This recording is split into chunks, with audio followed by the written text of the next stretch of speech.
Et je vous propose à présent d'aller prendre un bol d'air en Chine. À cette époque de l'année, les champs de colza sont en fleurs. C'est déjà spectaculaire en France, mais alors en Chine, il faut imaginer des champs dorés à perte de vue, qui attirent d'ailleurs les touristes. Reportage de nos correspondants en Chine, Arnaud Miguet et Gaël Caron. Du jaune, à perte de vue. Tous les ans au printemps, le sud de la Chine dévoile ce trésor de la nature, celui des champs de colza en fleurs. C'est la destination du moment. La période de floraison dure 45 jours. Et les touristes viennent de partout pour admirer ces vastes étendues de fleurs jaunes. On y parade. Baisse ton bras, ce sera plus joli. À 2,50 € l'entrée, c'est le paradis du selfie. Quand je suis au milieu de ces fleurs, j'oublie tous mes ennuis et le stress de la vie quotidienne. Cette marée jaune s'étend sur 22 000 hectares, à traverser à pied ou en train. Mais pour mieux admirer le paysage, il faut prendre de la hauteur. La vue de ces collines aménagées à 140 mètres de haut est spectaculaire. Encore faut-il avoir eu le courage de gravir plus de 500 marches. On a pris l'avion, la voiture. Le chemin est long pour venir ici. Mais quand je vois ça, je me dis que ça valait vraiment le coup. À l'écart de l'agitation touristique, il y a celles et ceux qui travaillent. Et il faut bien s'équiper, car qui dit fleurs, dit abeilles et miel. Et ce coin de Chine est l'un des plus gros producteurs du pays. Wu Lifei est apicultrice. Dans sa coopérative, elle fait travailler 450 familles et des millions d'abeilles. Vous voyez, elles sont à l'œuvre. Elles fabriquent le miel de colza.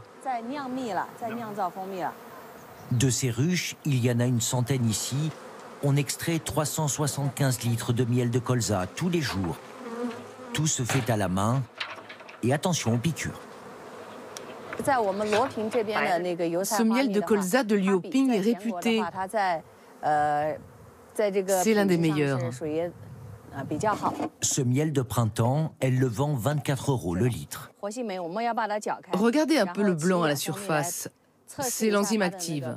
On va prendre un peu de miel pour tester sa teneur en pollen et en eau. Là, on est à plus de 40% de concentration de pollen. C'est considéré comme notre meilleur miel. 4 piqûres d'abeilles plus tard, rendez-vous dans ce restaurant de la ville. Du colza, on en fait du miel, de l'huile surtout, mais il se cuisine aussi. La patronne de l'établissement nous accueille.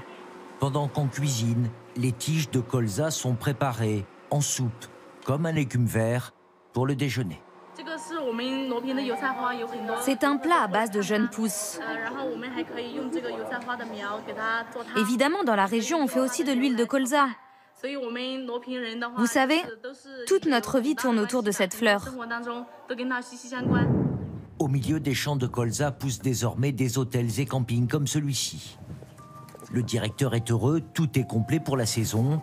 600 tentes, 63 chambres et ces 18 capsules un peu futuristes avec jardin et tout le confort d'une chambre d'hôtel.